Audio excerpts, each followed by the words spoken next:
नमस्कार, आदाब, सत श्री अकाल। मैं नन्हे कुमार गौतम बीबी न्यूज इंडिया में आपका स्वागत करता हूं। आज हम बात करने वाले हैं सुप्रीम कोर्ट के एक फ़ैसले पे, जो बहुत बड़ा फ़ैसला हाल ही में देखने को मिला है। वो फैसला है इलेक्ट्रॉनिक बॉन्ड पे। जो इलेक्ट्रॉनिक बॉन्ड थी, जो तमाम ऐसे जो पार्टियां थीं, जो राजनीतिक पार्टियां थीं, उनको चंदा प्रोवाइड की जाती थी कॉरपोरेट जगत के द्वारा। उस चंदा का कोई आंकड़ा किसी को पता नहीं होता था। कुछ लोगों ने इस चंदे को पता करने का प्रयास किया तो आरटीआई के तहत उनको जवाब प्राप्त हुआ कि इसे जानने का कोई अधिकार नहीं है किसी भी नागरिक को।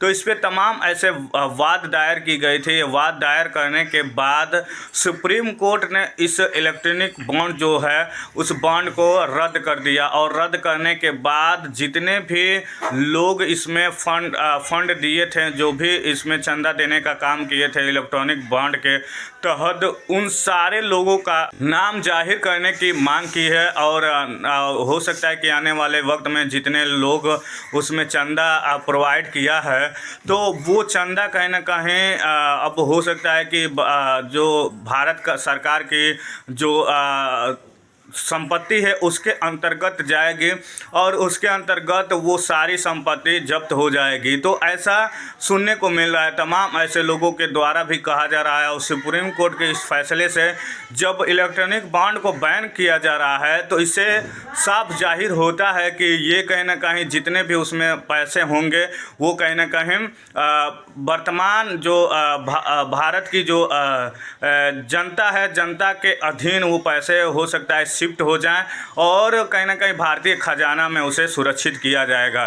तो ऐसे बहुत सारे ऐसे कॉरपोरेट जगत के जो लोग हैं, कहीं ना कहीं पार्टियों को चंदा देने का काम की है, जिसमें बीजेपी को सबसे ज़्यादा चंदा मिला हुआ है। उसी चंदा के बल पे तमाम ऐसे फैसले लिए जाते हैं किसी भी पार्टी के लोगों के द्वारा, और जो भी योजना बनाई जाती है वो कहीं ना कहीं इन्हीं पार्टी के चंदों के बदौलत ही बनाई जाती है। आपने देखा कि किस प्रकार से आज भारत देश में लोकतंत्र की हत्या की जा रही है। तमाम ऐसे जो फैसले लिए जा रहे हैं और तमाम ऐसे कार्य किए जा रहे हैं, जिससे कहीं ना कहीं संविधान को इतर रख कर बहुत सारे फैसले ले, तमाम ऐसे जो पार्टी अपने पार्टी को जिताने के लिए तमाम ऐसे हथकंडे अपनाना हो। आपने देखा था कि चंडीगढ़ में एक मेयर का मामूली चुनाव हुआ था। उस मेयर के चुनाव में कांग्रेस और आम आदमी पार्टी एक साथ मिलकर चुनाव लड़ी थी, जबकि वहीं पे बीजेपी और अकाली दल के दो पार्टियां एक साथ लड़ी थी, जिसमें कांग्रेस लगभग 20 वोट प्राप्त कर चुकी थी और लगभग 8 वोट से जीत रही थी।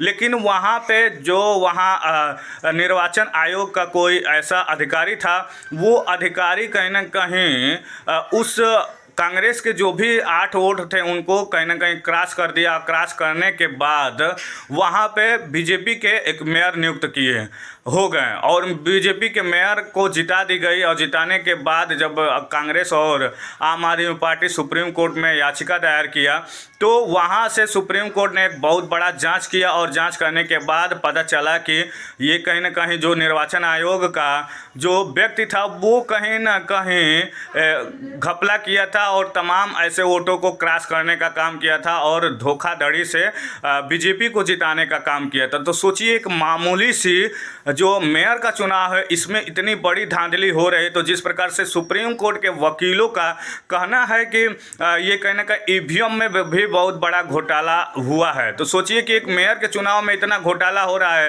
तो ईवीएम में कितना घोटाला हो सकता है। ये तमाम ऐसे लोग का संदेह है, और संदेह जाहिर करते हुए कहीं ना कहीं ईवीएम बैन करने का विरोध किया जा रहा है।